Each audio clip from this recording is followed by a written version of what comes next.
Chers amis téléspectateurs, je suis heureux de vous accueillir aujourd'hui sur le plateau de Vitamine B. Et aujourd'hui, j'ai le privilège d'accueillir Marie-Claire Buis, qui est pasteur avec son mari à l'Assemblée chrétienne d'Agen dans le sud-ouest de la France. Absolument. Bienvenue, Marie-Claire. Merci beaucoup. Tu sais que dans ces émissions, nous nous attachons à un texte, à une vitamine B qui vient de la Bible et nous en parlons, nous discutons. En fait, tu as choisi un texte qui est intéressant, qu'on ne lit pas souvent, puisqu'il vient du livre des Juges, dans l'Ancien Testament, au chapitre 14, et je vais lire ce texte que tu as choisi. Samson descendit avec son père et sa mère à Timna. Lorsqu'ils arrivèrent aux vignes de Timna, voici, un jeune lion rugissant vint à sa rencontre. L'Esprit de l'Éternel saisit Samson, et sans avoir rien à la main, Samson déchira le lion comme on déchire un chevreau. Il ne dit point à son père et à sa mère ce qu'il avait fait. Il descendit et parla à la femme, elle lui plut. Quelque temps après, il se rendit de nouveau à Timna pour la prendre et se détourna pour voir le cadavre du lion. Et voici, il y avait un essaim d'abeilles et du miel dans le corps du lion. Il prit entre ses mains le miel dont il mangea pendant la route. Et lorsqu'il fut arrivé près de son père et de sa mère, il leur en donna, ils en mangèrent. Mais il ne leur dit pas qu'il avait pris ce miel dans le corps du lion. Un beau texte. Un très beau texte. Qu'est-ce que tu aimerais nous en dire? Alors, ce texte en question, là, moi, je dis que ce n'est pas une vitamine, c'est un flacon de vitamine. Parce qu'en réalité, moi, ce texte-là m'a aidé plus d'une fois. Et dernièrement encore, il a été pour moi un support énorme. Et là, qu'est-ce qu'on a vu? On a vu un certain Samson qui était juge à l'époque, un piètre juge d'ailleurs, mais toujours est-il qu'il l'a été. Et Samson, donc, il était parti pour aller chercher une femme. Et alors qu'il était en chemin, il rencontre ce lion. Et là, qu'est-ce qui se passe? Bien, l'Esprit de Dieu lui a donné cette force, l'a saisi pour qu'il déchire ce lion. Alors, on peut me dire, mais aujourd'hui, on ne va pas rencontrer un lion, et c'est vrai, on ne peut pas rencontrer un lion dans la rue. En tout cas, pas chez nous. Non, je ne pense pas, à moins qu'on soit dans la savane ou... Enfin bref, mais... Peut-être certains qui nous écoutent, dans certains pays africains, peut-être qu'ils ont rencontré ce matin un lion, mais ce n'est pas notre cas. Hein? Non, ce n'est pas notre cas, en tout cas. Et ce que je voulais soulever, c'est que tout simplement, nous sommes tous appelés à rencontrer ce qu'on peut appeler des lions spirituels. Au travers d'épreuves, au travers de situations difficiles, là, on peut avoir un lion face à nous. Et on a vraiment besoin à ce moment-là d'être saisi par l'Esprit de Dieu.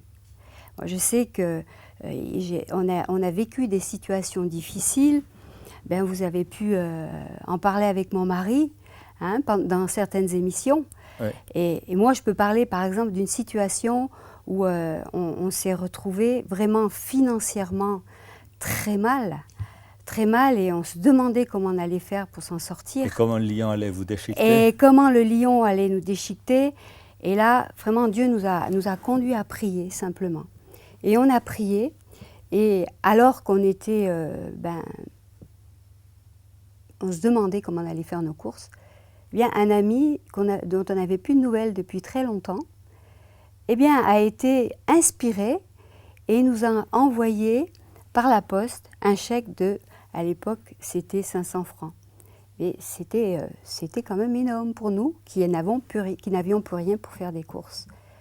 Donc là, moi, je peux dire que c'est l'une des expériences. On peut parler plein d'autres expériences, mais c'est là qu'on réalise que ces lions en question, on a un potentiel en nous pour les déchirer. Et ce potentiel, c'est la prière de la foi en Christ qui peut agir.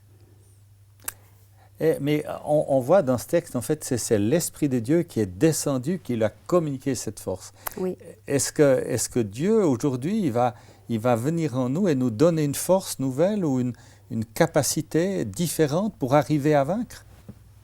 Moi, je dis que ce n'est pas une force nouvelle ni une capacité différente, c'est une capacité nécessaire pour le besoin du moment. Voilà. C'est la capacité nécessaire pour le besoin du moment. Mais comment est-ce qu'on va se mettre en position, en disposition pour pour que ça se passe? Comment est-ce que, bon, tu as parlé de la prière tout à Oui. l'heure, mais comment est-ce qu'on peut recevoir ainsi cette force? Ben, disons, moi, je peux dire que c'est ce texte-là en question qui m'a aidée, Oui, parce que j'ai réalisé que si l'Esprit de Dieu l'a saisi et qu'il a pu le faire, c'est qu'aujourd'hui, je peux aussi le faire. voilà. Je peux le Par faire transposition. par transposition, parce que l'Esprit de Dieu qui a saisi Samson, c'est exactement le même aujourd'hui. Il n'y a rien de neuf sous le soleil. Si Pour ce moi, n'est- l'Esprit de si- Dieu est toujours le même. Voilà, Et c'est vrai, bon, on peut parler de cas différents, mais une chose est sûre, c'est que le désir, lorsqu'on lit la parole, on réalise qu'il n'y a que Dieu dans certaines situations qui peut nous aider. Ouais. Et c'est là où on se met en position. Et le fait de se mettre à prier, on se met en position de recevoir l'Esprit qui va nous donner cette force de dépasser le problème, de dépasser la situation. à l'heure actuelle, on a toutes sortes de liens, mais on voit tant de couples qui se déchirent, on voit des situations relationnelles avec des voisins où ça devient la guerre. Dans de telles situations, c'est possible de s'attendre à Dieu pour qu'il intervienne? Oui, absolument. Mais tu as des exemples où toi, dans ta vie, tu as vu? Oui.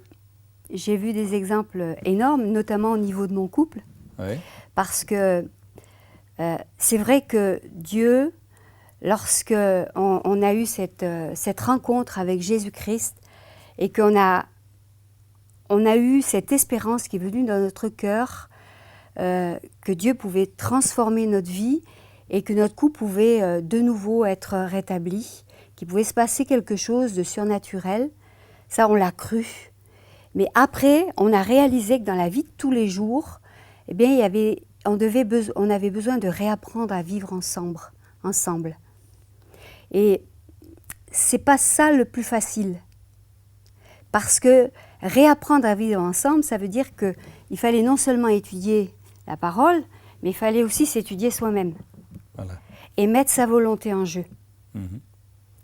Parce que moi, je crois pas là, je crois à l'imposition des mains, à la prière à l'imposition des mains, mais en ce qui concerne nos caractères, la vie de tous les jours, tout ça, il y a aussi besoin de mettre sa volonté en route.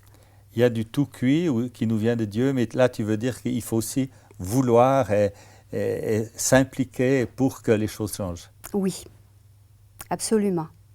Et moi, je sais que l'un de mes lions a été notamment le rôle de la femme dans le couple. Oui. Quand j'ai lu que la femme devait être soumise à l'homme, moi qui étais une femme libre, c'était une parole qui passait pas forcément Très bien. très bien.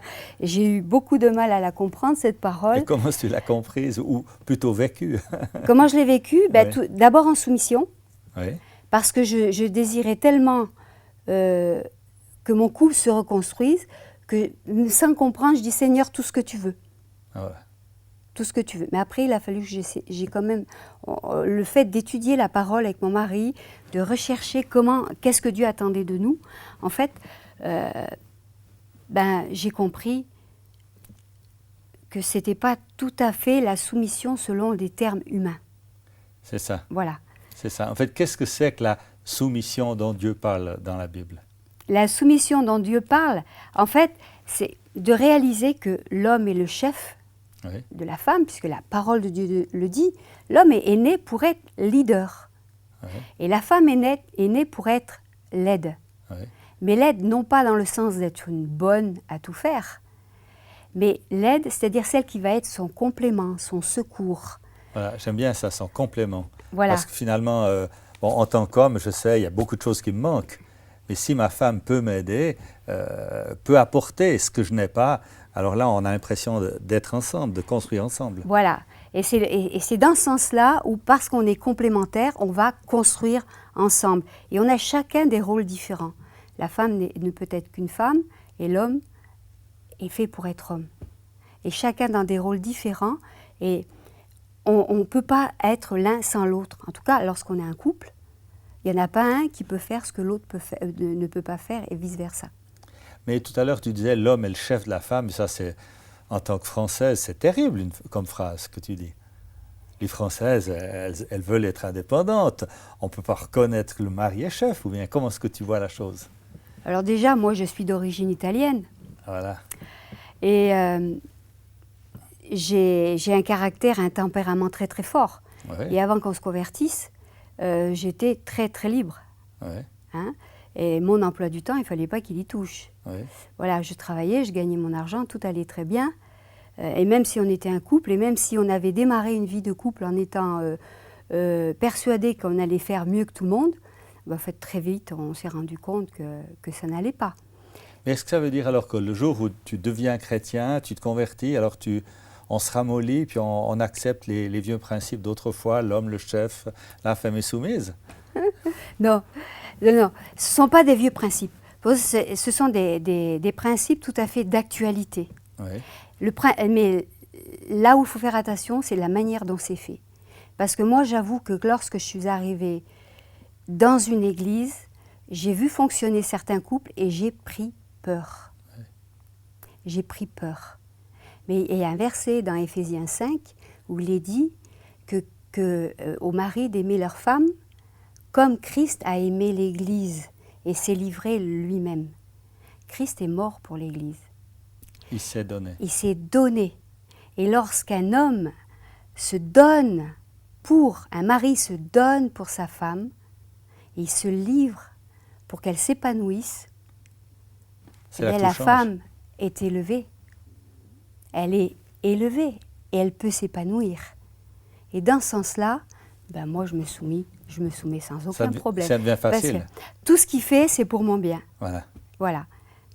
Mais ça ne veut pas dire qu'il va prendre les décisions tout seul, puisqu'en tant que couple, on a vu tout à l'heure qu'on est un complément.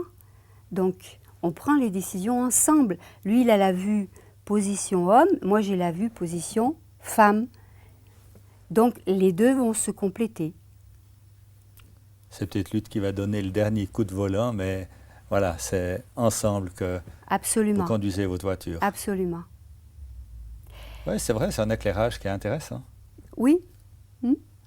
Parce que des choses qui semblent impossibles à accepter, tout à coup, sous ce regard-là, au contraire, c'est même c'est supérieur comme aboutissement.